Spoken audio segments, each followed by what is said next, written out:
Hello, I just wanted to record this introduction to the question and answer session that we did recently around brain spotting. There's some really useful information in that session in terms of people's experiences with brain spotting and their doubts about it, but I just wanted to kind of give this overall context as an introduction.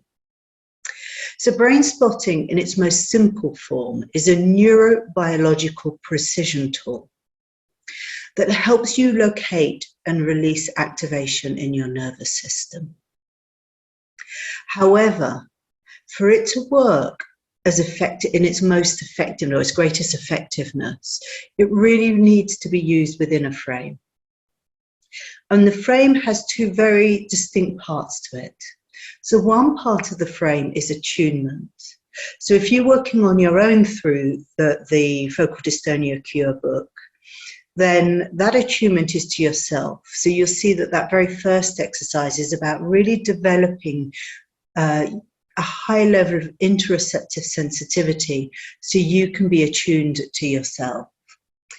If you're working in addition with a therapist, then as well as your self-attunement, which will continue to be there in the therapy sessions, you also have a therapist who has a very highly developed interoceptive sensitivity towards others.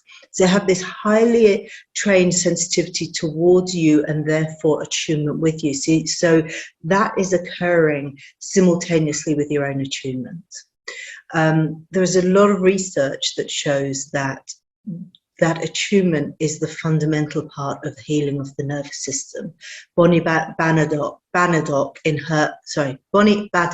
her book, The Heart of Trauma, really has laid that out very effectively if anybody wants to read more about that.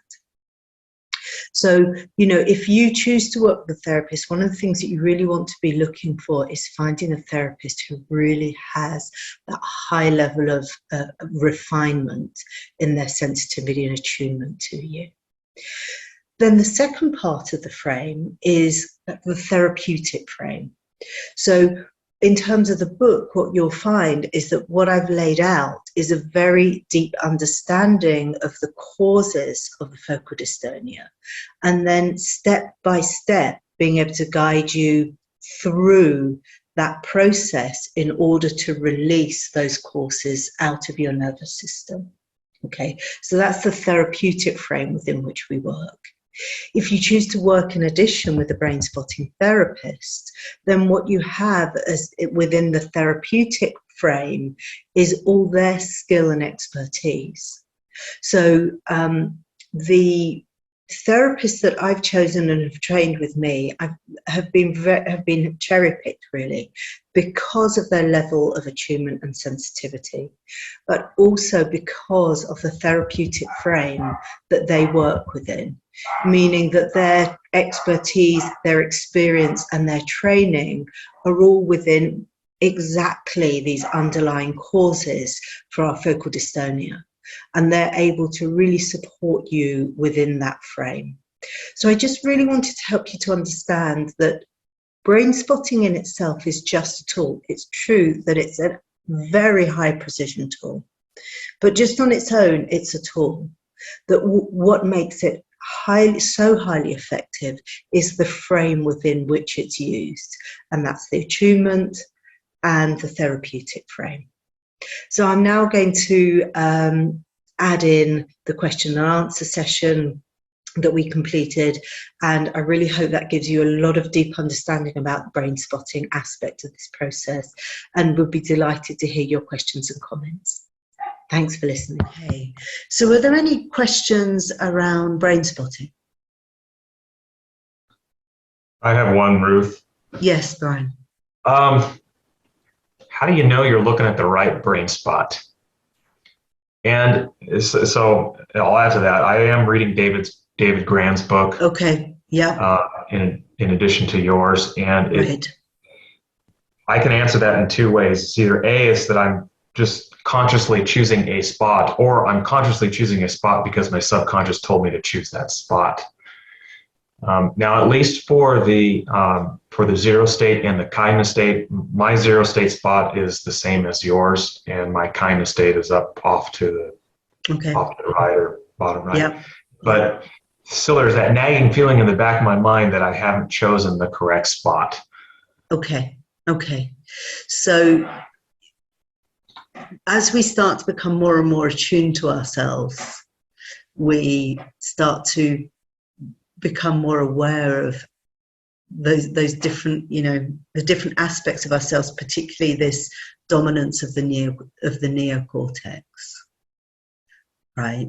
And we do that and we're doing that in a very loving and inclusive and respectful way. That's a very neocortical question, right? And it's good that it's there, because we all that's one of the most frequent questions that I get asked about brain spotting, right? And it's so valuable to know, gosh, I've become so reliant on my neocortex. And I can talk about my personal experience. We all have our own reasons for doing this, but my neocortex really kept me safe when I was a kid. Okay, so through all the kind of difficult experiences that I had, my intellect, my school grades, my way of kind of like being able to scan things and work out what's going on and think about what might come up and what future difficulties might be and put things in place before they happened, was really resourceful for me. And it really, really helped me. So for me, that neocortical domination, I really have to take my hat off to it and go, thank you. You did a fantastic job. However, I've got other choices now, and I can become more balanced than I needed. Back then, I needed to be out of balance because that's what kept me safe. Now I'm in a different environment. Have a different life, so I can come into balance. Okay. So all these questions as they come up, and the doubts that come up, you're going to have lots of doubts that come up as you go through this process. Include them as part of the process and go, that's telling me something about myself. Let me be attuned to it. It's really valuable and it's really important. And it's a beautiful part of me that's done a great job for me. Okay. So starting from there, that's part of what's going on with your question, right? Because the brain spotting is subcortical by definition, which means that it has this different sense to it, this different, the right and wrong of the neocortex, particularly the left-hand side of the neocortex, is very different from the sense of right and wrong of the subcortex. The subcortex, right and wrong, is just a sense of things being in place, or a sense of dropping into, or opening out to. It's a whole different experience. So as we explore, somebody asked a question on Facebook the other day, and actually somebody else answered it for me in this wonderful way and just said, you're not going to get it wrong. It's all part of your process. So, as you just be really curious and exploring as you begin to brain spot. Right. And oftentimes, particularly when we're working with past memories, there might be several brain spots that you can use to access that memory, and they're all valid. And so just enjoy the process, be attuned to yourself, be observant as to what's happening with the process, and know that you're not going to get it wrong. Now, it may be that as you get more and more experienced, it becomes more and more refined, and you go, oh, okay, so when I look there, that's what's going on inside of me. But actually, I think my attention is slightly higher than when I look here. Okay, I can really feel that there, I drop much deeper. Right. So as an example, so just follow that through and allow yourself to explore. Okay, that would be my kind of my general advice. And brain spotting is a skill like anything else, and you will get better and better and better at doing it and feel more and more sure about it as you go through. Yeah, that helps a lot, you know, and also for the rest of you on the call, I actually started brain spotting about 3 to 4 weeks before I got your book. Because when you started advertising that your book was going to be out, and I started looking into brain spotting, and within 3 weeks I unlocked a ton of tension in my hand. Basically got myself to a point where I could probably step back into my band again. But I don't want to do so because the work is incomplete, but it's amazingly effective. Yes. And I'm most certain that I wasn't doing anything correctly. I was taking my best guess. Yeah. And we get more and more accurate with that guess as time goes on and as we get used to brain spotting.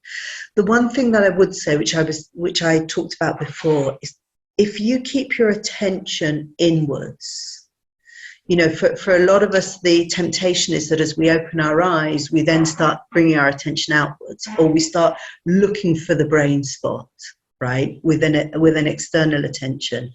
That makes the brain spotting a little bit more difficult, a little bit more challenging. If you can really keep your attention inwards into the sensations, particularly the physical sensations in the body, and as I said before, it's almost like you get the sense that you're looking inwards. That will help you feel more and more confident about whether you know this brain spot is the place that helps you connect most to that inner experience. Okay. That's what we're looking for. Yeah, that helps a lot. Thank you, Ruth. Yeah, great. Thank you. Alibek. Just take your mic, pop yourself, you're on mute, so just switch your microphone on. There you go. Now it's okay?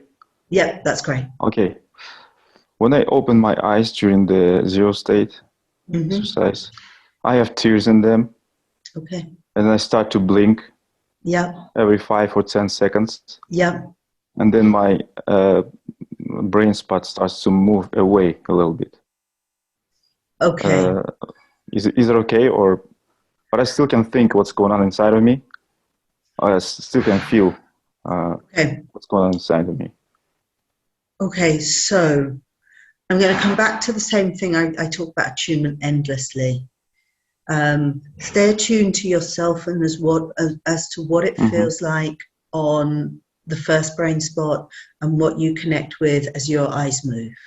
Okay, a lot of what brain spotting is about is inner exploration, self-exploration. Okay, so as if you continue to be aware of what's happening, you know, on the where your eyes are at the beginning and then where your eyes end up, that's going to tell you a lot, and that just in itself is going to be very valuable.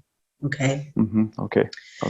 I'm just going to let you know what might be happening, and it's really difficult for me to say unless I've actually sat with you and done some brain spotting with you. But what might be happening is sometimes, even though these are very positive inner states, the zero state and the kindness state, for some of us, there is activation on top of them. Okay. And I can, you know, from my experience, for instance, actually, I learned as a child to become very conflict avoidant. And we get the sense of a lot of strength when we connect into the central gravity part of the zero state. And so when I first started doing this, it actually felt very conflictive to me. I actually started to feel like I would be in danger because I'm standing up for myself, right? And so there was activation associated with that. That may be what's happening, which is why the eyes are blinking. When our eyes are blinking, it's a good sign. It's a sign the brain's processing something, okay? And that may be why the eyes tear up as well, which is fine, all right? If you can feel into that and stay with it, then that might be an interesting thing to do, to feel into, to keep your eyes on that first brain spot and feel into that. What may be happening, though, is that might be too strong and overwhelming, and what your eyes are doing is they're naturally looking for somewhere where you feel a bit safer and a bit more resourced. Mm-hmm. Okay. You know, we naturally brain spot.